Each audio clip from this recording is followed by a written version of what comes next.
Rádio Rio de Janeiro, a emissora da Fraternidade, passa a apresentar Luz na Penumbra, programa que leva ao seu coração a mensagem da doutrina espírita.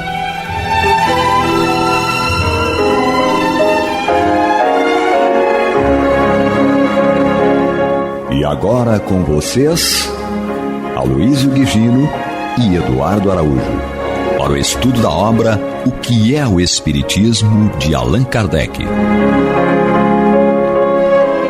Olá, prezados amigos da Rádio Rio de Janeiro, sejam todos muito bem-vindos. Está entrando no ar o programa Luz na Penumbra, para juntos estudarmos o livro O que é o Espiritismo, de Allan Kardec, comigo Eduardo Araújo, com ele Aloísio Guigino e ela, sempre ela, convidada especial e permanente Maria de Fátima Miranda. Isso aí.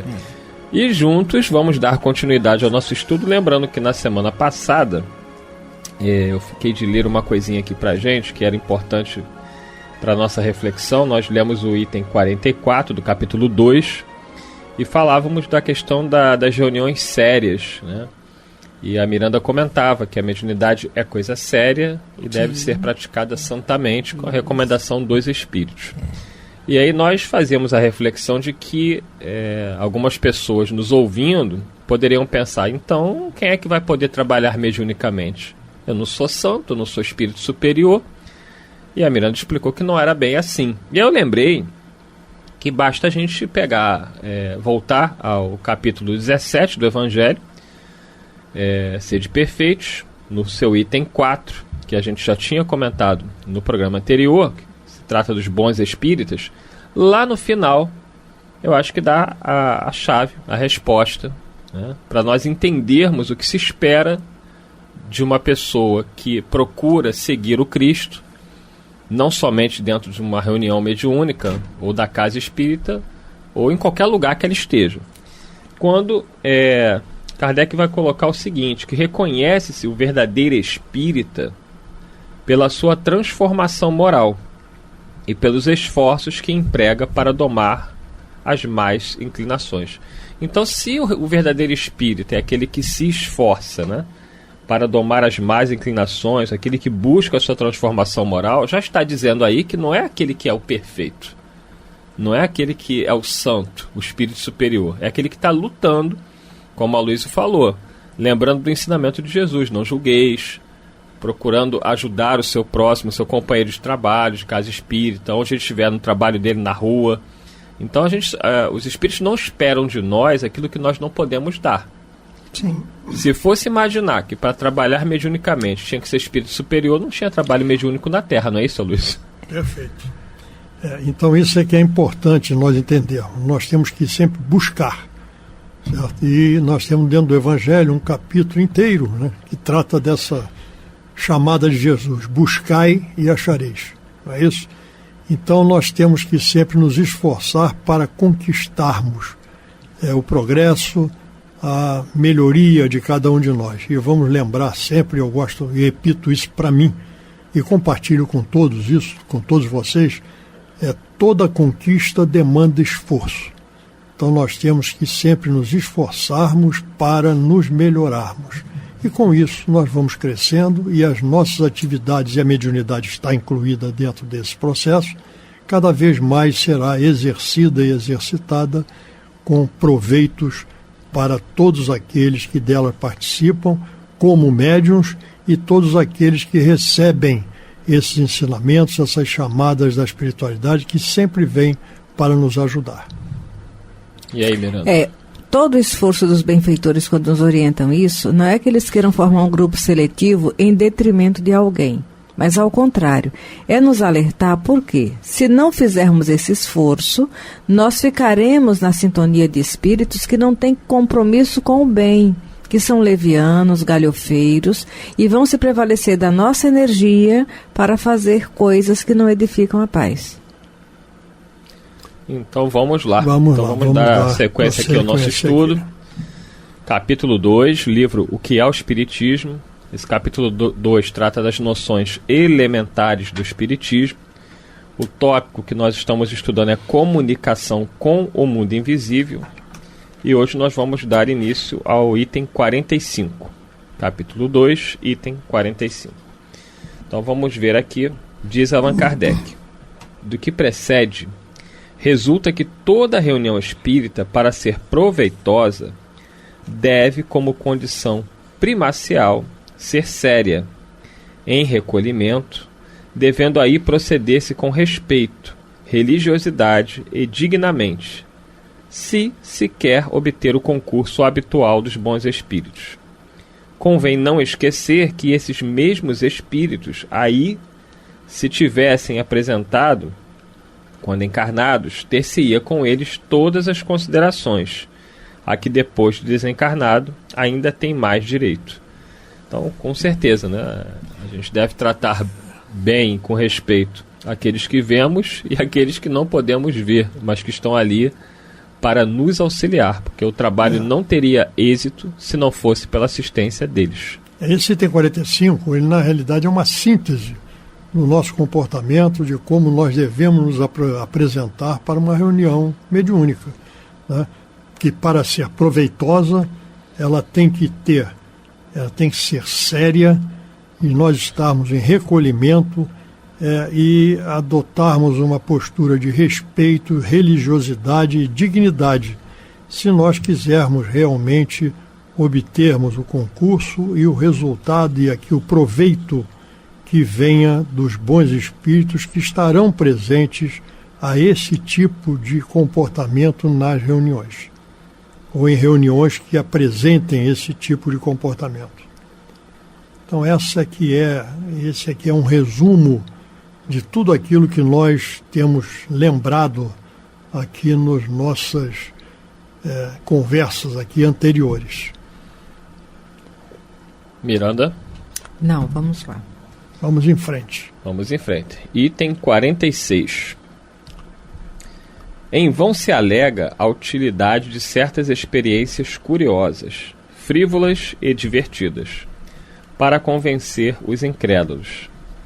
É a um resultado contrário que se chega. O incrédulo, já propenso a escarnecer das mais sagradas crenças, não pode ver uma coisa séria naquilo que se zomba, nem pode respeitar o que lhe não é apresentado de modo respeitável. Por isso, retira-se, sempre com má impressão das reuniões fúteis e levianas, onde não encontram ordem, gravidade e recolhimento. O que sobretudo pode convencê-lo é a prova da presença de seres cuja memória lhes é cara. É diante de suas palavras graves e solenes, de suas revelações íntimas, que os vemos comover-se e empalidecer. Mas pelo fato mesmo de ele ter respeito, veneração e amor à pessoa cuja alma se lhe apresenta, fica chocado e escandalizado ao vê-la mostrar-se em uma assembleia irreverente, no meio de mesas que dançam e das gatimonhas dos espíritos brincalhões, incrédulos como é. Sua consciência repele essa aliança do sério com o ridículo, do religioso com o profano. Por isso taxa de tudo de charlatanismo, e muitas vezes sai menos convicto do que entrou. As reuniões dessa natureza fazem sempre mais mal que bem, porque afastam da doutrina maior número de pessoas do que atraem, além de que prestam-se à crítica dos detratores, que assim acham fundados motivos para zombarias. Esse item daqui ele chama atenção da relação entre o espírito comunicante e aqueles que participam das assembleias, né?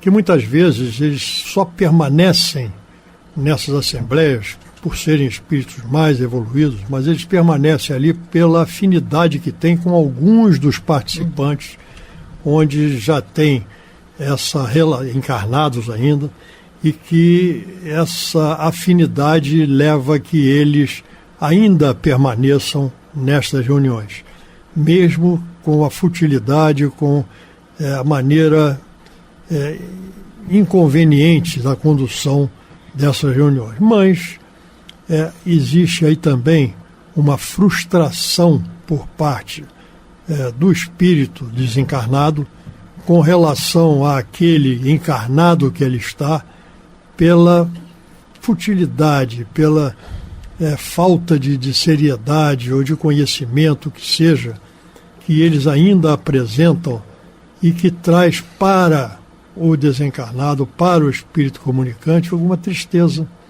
algum desapontamento, porque não é isso que nós queremos, inclusive quando nós aqui encarnados nos relacionamos com alguma outra pessoa e essa outra pessoa vê determinados comportamentos, determinadas atitudes de nossa parte.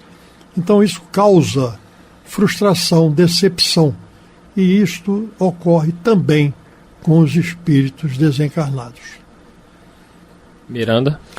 Porque eles têm um objetivo, né? Ainda que nos amem e tentem nos ajudar, mas eles, quando percebem que não estamos interessados, eles não desperdiçam o tempo. Respeitam a nossa condição, aguardam o momento propício, né? Que é assim que Jesus faz conosco. Pela nossa rebeldia, vivemos reincidindo em atitudes infelizes. E ele chega uma hora que a situação se faz mais grave, e aí nós paramos e nos tornamos mais dóceis e receptivos ao que eles pretendem nos oferecer. É isso aí. É um desafio para todos nós, né? Correspondermos à expectativa que os benfeitores têm, até porque a expectativa deles é a melhor possível, né? Eles querem o nosso bem, querem o nosso aprendizado, mas eles não ficam chateados conosco. É como a Miranda explicou. Eles nos dão as oportunidades. Decepcionados. É uma decepção compreensiva, né? Porque, como a Miranda disse, eles sabem que em algum momento... Mas é uma decepção. Sim, mas uma decepção diferente da nossa. Não, né? É né? aquela decepção que gera uma frustração Isso, a ponto de impossibilitá-los de continuar socorrendo, não é? Eles é um lamento, é aquela decepção de lamentar o pouco caso que nós fazemos. Eles permanecem tranquilos, né? Mas lamentam a nossa invigilância diante da oportunidade que estamos recebendo. Tem um livro, eu acho que é do Candário de Luz. Como a gente olha para um filho, sim, e muitas vezes vemos o filho tomar atitudes que a gente lamenta, que a gente se decepciona, mas não vamos deixar de amá-lo, não vamos deixar de estar ali por perto. Não deixa de acreditar, mas sabe que ainda não tem a maturidade para dar a resposta ideal. No entanto, aguarda o andamento das situações até que aquele filho, pelo sofrimento, se torne mais receptivo. Vai estar sempre ali perto para estender a mão e ajudar, como eles jamais nos abandonam. Agora, essa frustração, ela deveria ser de cada um de nós. Sim. Exatamente. Porque, na realidade, o nosso maior compromisso é conosco. É, isso aí. Nós estamos aqui para crescermos, evoluirmos, nos melhorarmos e superarmos ainda determinadas atitudes, comportamentos que nós trazemos conosco. Esse é o nosso compromisso. E o maior compromisso que nós temos é conosco. Então, essa frustração, ela deve ser íntima de cada um de nós quando nós paramos para refletir a respeito daquilo que nós estamos participando, que nós estamos fazendo. E, logicamente, estaremos com isso contribuindo para superarmos esta frustração daqueles que nos são caros, que nos querem bem e que veem ainda essas nossas atitudes que ainda permanecem em cada um de nós. Outro ponto importante aqui desse item 46 é a questão dos incrédulos, né? Que algumas pessoas têm um desejo muito forte de convencer aquele que é o incrédulo, aquele que é o cético. E aí tenta transformar uma reunião mediúnica num espetáculo. Espetáculo, é o fenômeno. Pelo fenômeno, como se o fenômeno por si só tivesse poder de convencimento. E aí a gente lembra que se o fenômeno por si só tivesse tanto poder de conhecimento, Jesus não teria sido crucificado. Porque Jesus operou uma série dos chamados milagres, né? Fatos maravilhosos, como diria Kardec, mas não sobrenaturais. Eram fenômenos naturais desconhecidos dos seres humanos ainda, mas Jesus curava cegos, leprosos, paralíticos. Era capaz de intervir até mesmo em fenômenos meteorológicos, que era algo incompreensível né? E até hoje é algo que ainda, para a maioria das pessoas que não tem o conhecimento da doutrina espírita, é algo ainda incompreensível. E eles pensavam o seguinte, ele faz isso tudo, mas eles não eram capazes de compreender o que ia além do fenômeno, que era o ensinamento moral, o evangelho em si de Jesus, né? Eu queria só fazer uma observação, né, que é como eu percebo essas coisas todas, tá? Então compartilho com vocês para uma análise, para uma reflexão de cada um dos ouvintes. Jesus não curava, Jesus dava oportunidade. Sim. Porque a cura é a transformação. A cura Ele mostra isso na cura dos 10 leprosos. Dos 10 cegos, né? Dos 10 leprosos. E dos 10 cegos também, né? Em que apenas um retornou para agradecer e apresentar a sua transformação. Em verdade, então, aquele tinha sido curado. Esse foi curado. Que foi curado da alma. Os outros 9 desperdiçaram a oportunidade recebida. Então, quando a gente fala em cura, a gente está falando em transformação. É isso aí. A gente não está falando numa superação física de alguma deficiência. Momentânea, a cura é íntima. A cura é a transformação da alma. Até porque a doença do corpo você pode curar ela agora e ela se manifestar depois de uma outra forma. Exatamente. Em algum momento vai ter que desagregar tudo isso. Mas então, a cura da alma não, essa é definitiva. É definitiva, é aquisição. Não essa é uma reflexão que eu peço para que todos nós pensemos a respeito. Porque nós usamos indiscriminadamente essa questão da cura. A cura é a transformação, não é a mudança do estado físico, e sim a mudança íntima de cada um de nós. Então, como Kardec coloca aqui, o fato de você, ainda que o cético, né, o incrédulo, tenha a possibilidade de ver algum fenômeno que até o impressione, como ele cita aqui a comunicação de um familiar, isso não necessariamente irá fazer com que ele se transforme moralmente, que é o que o Luiz está colocando aí. Sim. Ele pode até ficar impactado, mas a transformação real que se quer, não necessariamente, ainda um fenômeno tão concreto como esse, uma comunicação de um familiar desencarnado, vai fazer com que aquela pessoa mude. Se refletirmos que a mediunidade está na Terra desde que o primeiro espírito aqui encarnou, não é de agora que nós lidamos com fenômenos mediúnicos, e nem por isso somos homens de bem já, não é? Vejamos as pitonisas. Não é isso? Desde a época do início dos tempos, né, das consultas, os oráculos. Isso aqui. O que é isso? É mediunidade. É mediunidade. E é esteve sempre presente. É interessante. No livro A Caminho da Luz, tem um momento em que Emmanuel está falando sobre Moisés, e ele narra que o ideal de Moisés era levar para o povão o conhecimento dessas situações todas que ele já tinha contato por ser iniciado do Egito. Mas quando ele percebeu aquela turma no baile funk da época, naquela bacanalha do bezerro de ouro, ele viu que não tinha como. Foi quando ele começou a proibir esse intercâmbio leviano que se fazia entre os espíritos. O que você está dizendo, que Moisés era funkeiro? Pois é, ele não, mas ele já lidava com essa atitude, né? Bem frívola. A comunicação entre os dois planos da vida, a mediunidade, ela sempre esteve presente. Vamos ver dentro da nossa cultura, que nós temos a primeira revelação, que é chamada de Moisés, né? Mas antes disso, nós temos Abraão. Sim. Certo? Que na comunicação com o plano espiritual, leva a demonstrar a sua fé, a sua crença, indo sacrificar o próprio filho diante de uma colocação que lhe é feita e que é impedida em seguida, porque Deus não poderia jamais ceifar a vida de alguém para demonstrar alguma crença, alguma fé. Então está aí a mediunidade desde os primórdios daquilo que nós temos conhecimento. Sempre esteve presente na vida do ser humano, do encarnado.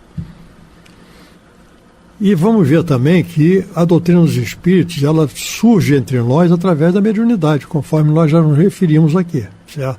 Quando a revelação do plano espiritual se faz através dos médiuns. E essa eclosão dos fenômenos ocorre no momento dessa invasão organizada, como nós aprendemos na nossa doutrina, com as primeiras pancadas, as batidas, depois as mesas girantes, que despertam a curiosidade e a busca do entendimento desses fenômenos, e que, através desse despertamento, faz com que as pessoas busquem, certo, o entendimento desta relação entre os dois planos da vida.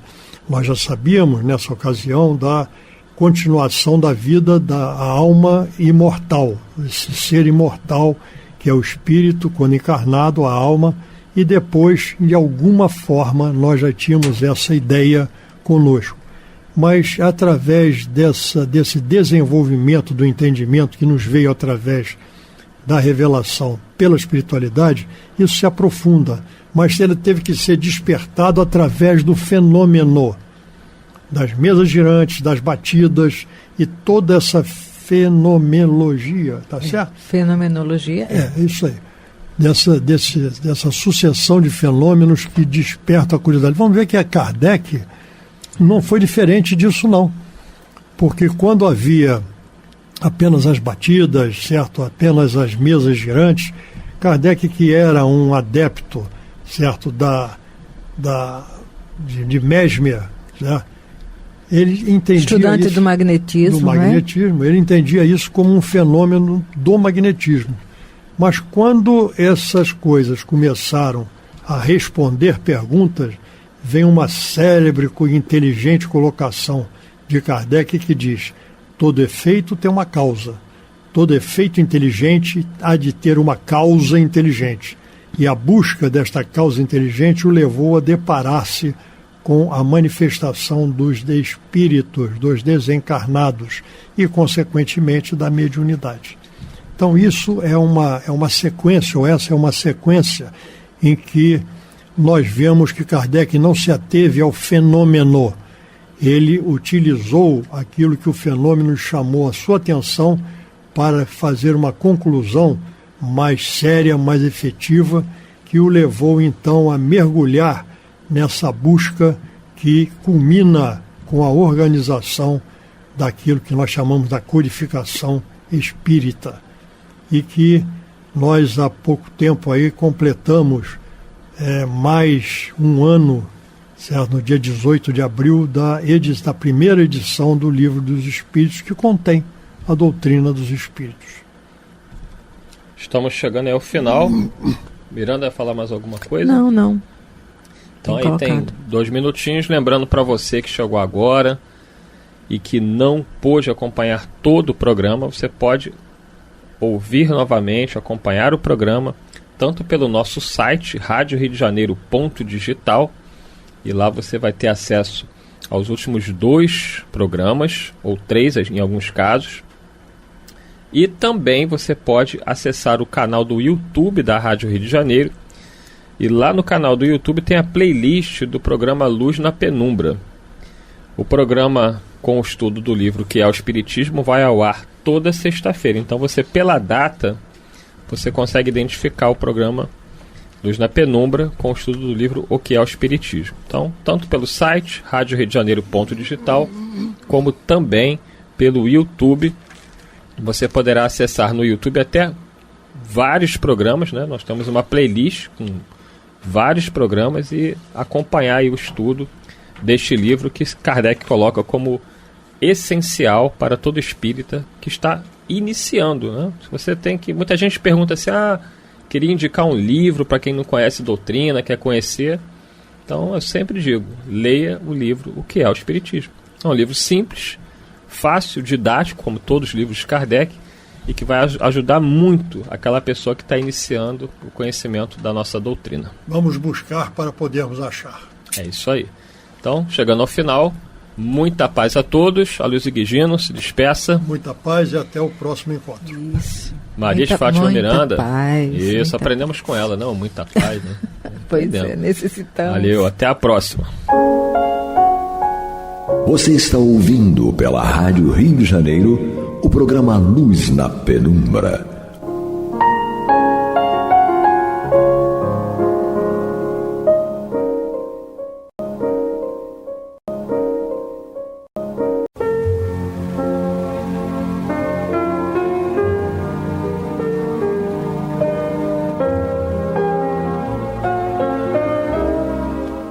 Rádio Rio de Janeiro está levando ao seu lar e ao seu coração a mensagem consoladora da doutrina espírita, através do programa Luz na Penumbra.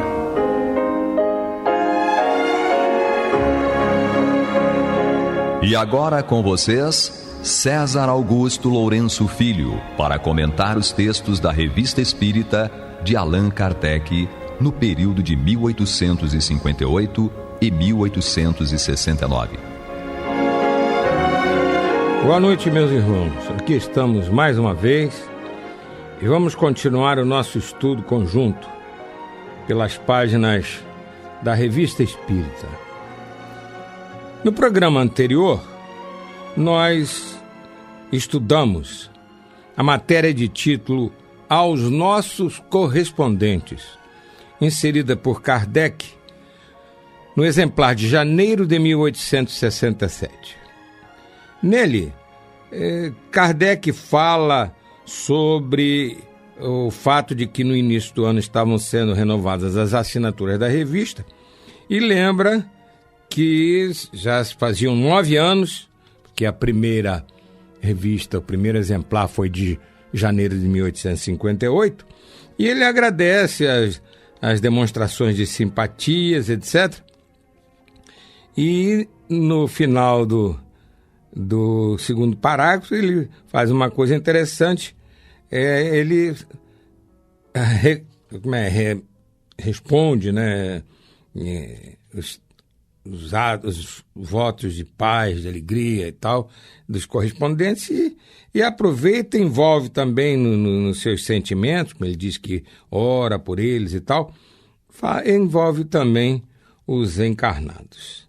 Depois ele fez uma alusão ao fato de que a doutrina estava crescendo muito, superando todos os obstáculos, enfim, e estava ele agradece a Deus ter dado a ele a oportunidade de testemunhar os sucessos que a doutrina estava alcançando e entrever o futuro que ele já realizava, já via se realizando de maneira brilhante.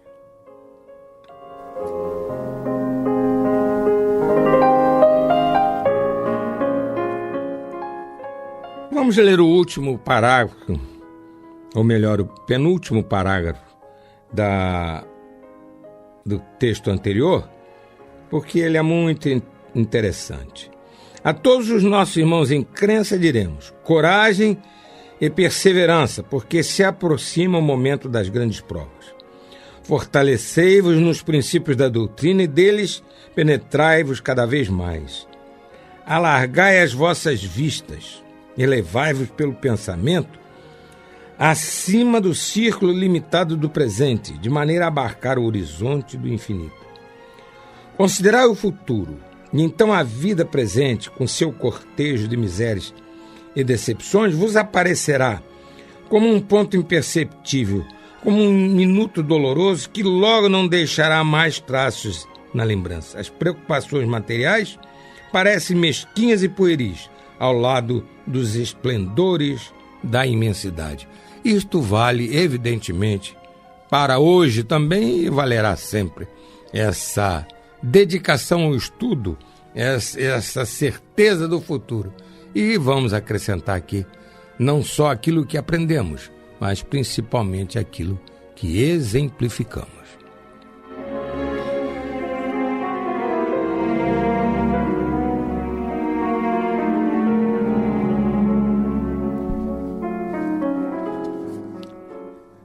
No programa de hoje, nós vamos focar a matéria da sessão Necrológio, ainda no exemplar de janeiro de 1867, em que Kardec faz uma menção, dá um texto a respeito do Sr. Leclerc, que havia desencarnado. Vamos ao texto. A Sociedade Espírita de Paris acaba de sofrer nova perda na pessoa do Sr. Charles Julien Leclerc, antigo mecânico, de 57 anos, morto subitamente de um ataque de apoplexia fulminante em 2 de dezembro, no momento em que entrava na ópera. Tinha morado muito tempo no Brasil e foi ali que colheu as primeiras noções do espiritismo, para o que o havia preparado a doutrina de Fourier, da qual era zeloso partidário. Voltando à França depois de haver conquistado uma posição de independência por seu trabalho, devotou-se à causa do espiritismo, cujo elevado alcance humanitário e moralizador para a classe operária ele entrevira facilmente. Era um homem de bem, estimado e lamentado por todos que o conheceram, um espírita de coração, esforçando-se para pôr em prática, em benefício de seu avanço moral, os ensinamentos da doutrina.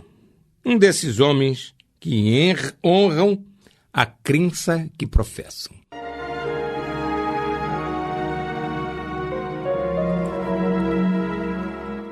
Então vamos assinalar, queridos irmãos, que o senhor Charles Julien Leclerc, ele era mecânico, então era um operário. E aos 57 anos, ao entrar em uma ópera, ele desencarna. Já é a primeira observação interessante, né? Um operário que vai à ópera, apesar de que se tratava da França. A França, naquela época, era chamada Cidade Luz, porque ali estavam concentradas inteligências brilhantes, né? O conhecimento científico, filosófico, literário, artístico, na França era intenso e realmente iluminava. Então esse mecânico, ele desencarnou quando entrava em um teatro para assistir uma ópera. Muito interessante isso. Interessantíssimo também no texto que acabamos de ler, é que ele havia morado muito tempo no Brasil, onde teve as primeiras noções de espiritismo. Então foi aqui no Brasil que ele havia se tornado espírita. E então, como diz o texto, havia conquistado uma posição de independência econômico-financeira, né? E aí devotou-se à causa do espiritismo lá na França. E, como estamos vendo, ele acabou se integrando lá na Sociedade Espírita de Paris, na equipe de Kardec, porque Kardec começa o texto dizendo: a Sociedade Espírita de Paris acaba de sofrer nova perda. Então, foi um operário mecânico, saiu da França, veio ao Brasil, fez fortuna, ou se não fez fortuna, adquiriu uma boa condição econômico-financeira, voltou para a França, tendo se tornado espírita aqui no Brasil, e lá na França serviu com devotamento à doutrina e acabou indo trabalhar diretamente com Kardec na Sociedade Parisiense de Estudos Espíritas. Talvez valha a pena, de vez em quando, lembrar desse nome, Charles Julien Leclerc, porque ele, tendo se tornado espírita aqui no Brasil, ele deve ter uma afeição bastante boa pelo nosso país. Então, de vez em quando, vale a pena nós nos lembrarmos dele, Charles Julien Leclerc.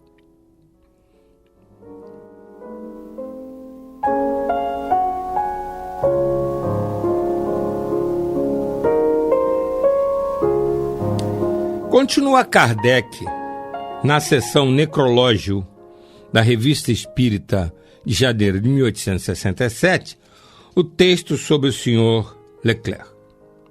É Kardec falando. A pedido da família, fizemos junto ao túmulo a prece pelas almas que acabam de deixar a terra.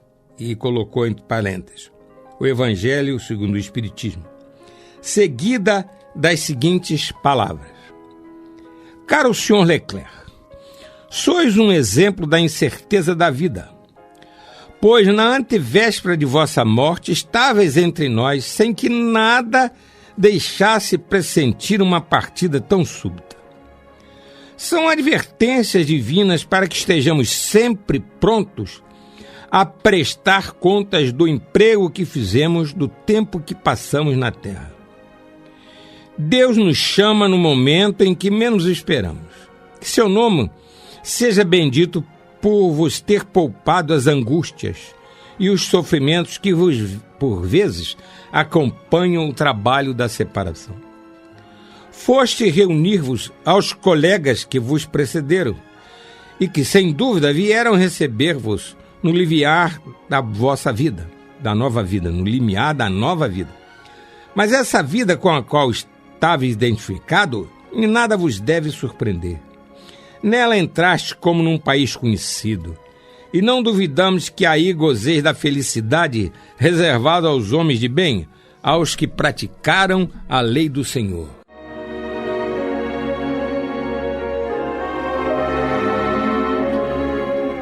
Então, queridos irmãos, reparemos que realmente o senhor Charles Lilian Leclerc era da intimidade de Kardec, era uma pessoa de prestígio, de muito acatada, muito respeitada lá na Sociedade Parisiense de Estudos Espíritas. E Kardec, ele faz então, ele é a pedido da família, ele faz essa fala, né? Lá no túmulo, diante do túmulo, etc. E interessante que Kardec aproveita o necrológio do Sr. Leclerc para lembrar que no livro O Evangelho segundo o Espiritismo, de autoria dele, Kardec, uma das 5 obras básicas da doutrina espírita, que compõe a chamada codificação do Espiritismo, ele lembra que no Evangelho segundo o Espiritismo, no capítulo 28, existem preces que Kardec botou no livro, tirando de mensagens que recebia, como a gente sempre vai lembrar, Kardec trabalhou com mensagens que vinham de mais de 1000 lugares do mundo inteiro. Então, a título de exemplo, a título de sugestão, Kardec, em O Evangelho segundo o Espiritismo, apresenta sugestões quanto a esse tipo de preces, prece para quem está enfermo, prece para quem recentemente desencarnou, que foi esse caso, prece para os médiuns, enfim, uma série de preces que Kardec, para fins meramente didáticos, para fins de demonstrar a maneira mais efetiva de se fazer uma prece, ele apresentou umas lá no livro Evangelho segundo o Espiritismo como sugestão. E à beira do túmulo do Sr. Leclerc, ele justamente fez a prece, como ele menciona no artigo, aquela prece que existe lá no Evangelho segundo o Espiritismo sobre os espíritos, ou para os espíritos recentemente desencarnados.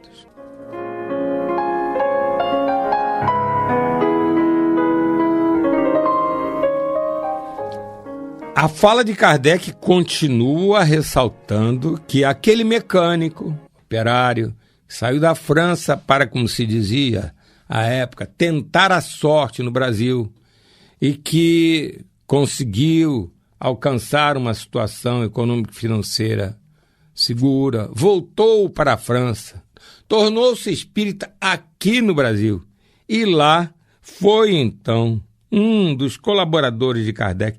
E nós estamos vendo por aqui, queridos irmãos, que Kardec está até solicitando a ele, olha o respeito que Kardec tem por esse espírito que acabara de desencarnar. Ele solicita ao irmão desencarnado, lá companheiro da Sociedade Parisiense de Estudos Espíritas, que não só continue lá nos trabalhos da instituição, agora na qualidade de desencarnado, como também Kardec pede a Deus que ele, o Leclerc, o espírito desencarnado, tenha oportunidade e receba de Deus a autorização, a permissão para ficar ajudando, orientando, enfim, intuindo os filhos no caminho do bem que ele, Leclerc, havia seguido. Então, é um espírito que realmente gozava de tanto respeito de Kardec, que Kardec considerou que ele não só estaria em condições de continuar no trabalho lá na Sociedade Parisiense de Estudos Espíritas, como poderia ajudar o guia espiritual dos seus filhos na vida, na jornada, enfim. Desencarnou, mas Kardec pediu a Deus, sugeriu ao Espírito que ele estivesse atento para ajudar os filhos que ficaram na Terra.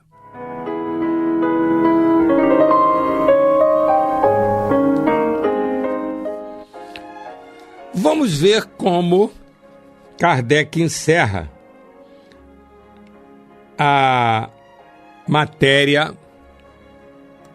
Sr. Leclerc, inserida na seção Necrológio da Revista Espírita de janeiro de 1867.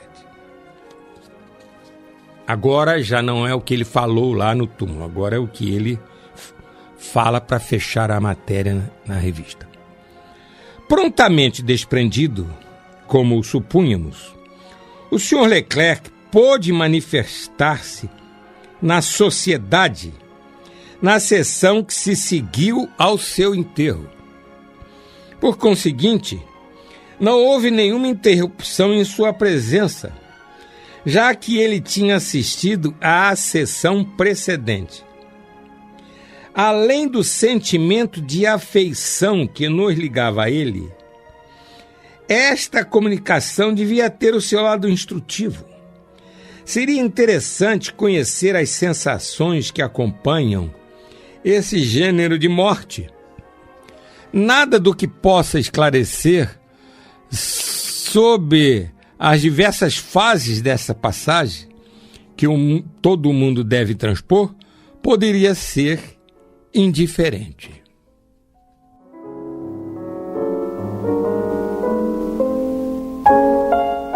Então, queridos irmãos, agora Kardec trata o espírito desencarnado até de uma maneira muito assim íntima, né? Se refere a ele dizendo que um sentimento de afeição o ligava, ele, Kardec, ao Sr. Leclerc. E interessante é que Kardec fala que o espírito, na véspera, né, antes de desencarnar subitamente lá na Ópera de Paris, ele havia participado das sessões lá da Sociedade Parisiense de Estudos Espíritas. E, além disso, Kardec está dizendo, no final deste trecho que acabamos de ler, que no dia seguinte, ou melhor, na sessão que se seguiu, não necessariamente no dia seguinte, o Sr. Leclerc, desencarnado, então deu uma mensagem lá na Sociedade Parisiense de Estudos Espíritas. Nós vamos comentar que isso realmente não é comum, o espírito desencarnar e logo dar uma mensagem e poder estar assim numa situação de tanto equilíbrio, tanta serenidade, tanta paz interior na pátria espiritual, que seja capaz de logo desencarnou, ainda mais de uma maneira assim violenta, e logo ir lá na Sociedade Parisiense de Estudos Espíritas para dar uma mensagem. E isso não é comum, realmente não é comum. Por quê? Porque nós temos aquele período de perturbação que sucede o instante da desencarnação. Ao sairmos do corpo pela chamada morte, que na realidade não é uma morte, o que morre é o corpo, não é o espírito.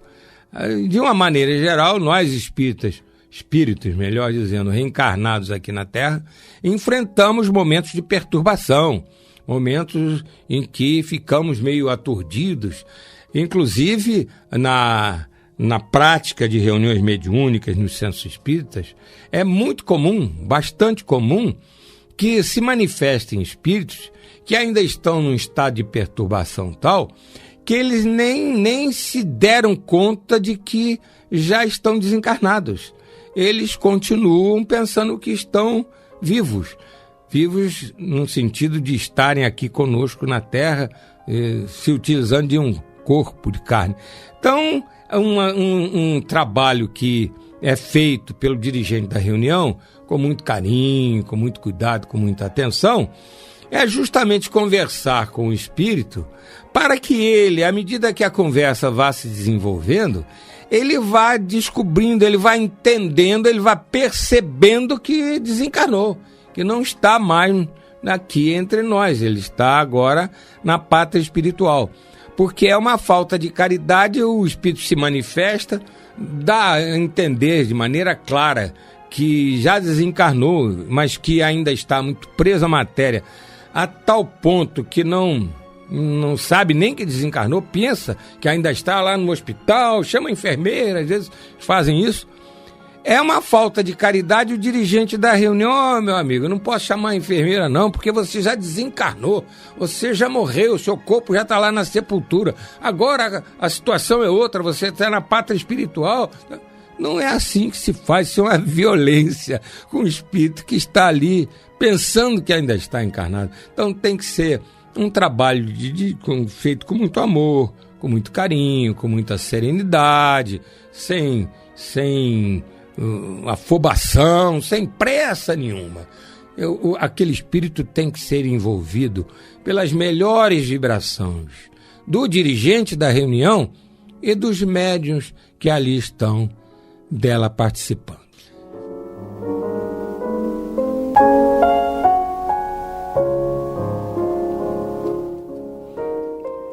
A propósito desse tipo de situação, nós vamos sugerir aos nossos queridos ouvintes que leiam o livro Irmão Jacó, publicação da Federação Espírita Brasileira, que justamente narra em detalhes o fato ocorrido com Frederico Figner, que desencarnou e foi então levado pelos instrutores espirituais a participar justamente do enterramento do corpo, né, lá das Ezequias.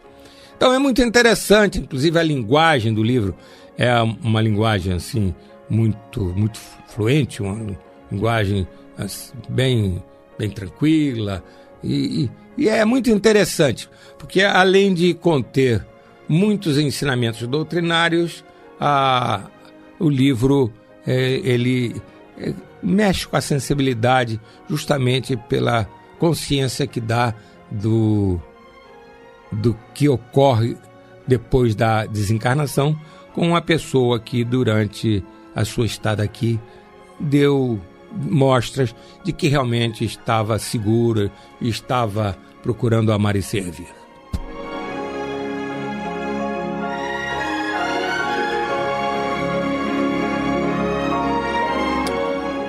Como lemos há pouco, Kardec fala que na sessão seguinte lá da Sociedade Parisiense de Estudos Espíritos, ele se apresentou e deu uma comunicação. Mas o tempo está terminado, então em razão disso, a leitura da comunicação e os comentários, etc., serão objeto do próximo programa. Muita saúde, muita paz, muita alegria. Até a próxima semana.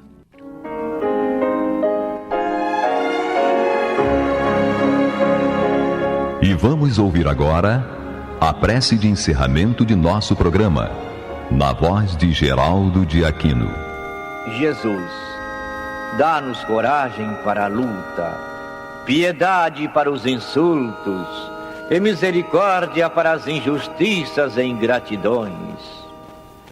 Limpa nossa alma de inveja e ambições mesquinhas, de ódio e de vingança o nosso caminho. E que dentro em pouco, ao recolher-nos de novo ao calor do nosso leito, para que o sono nos dê a paz e o esquecimento das tristezas humanas, possamos sentir, Senhor, no mais íntimo de nosso ser, a doçura indefinível do teu amor e a grandeza incomparável da tua divina presença. Que assim seja.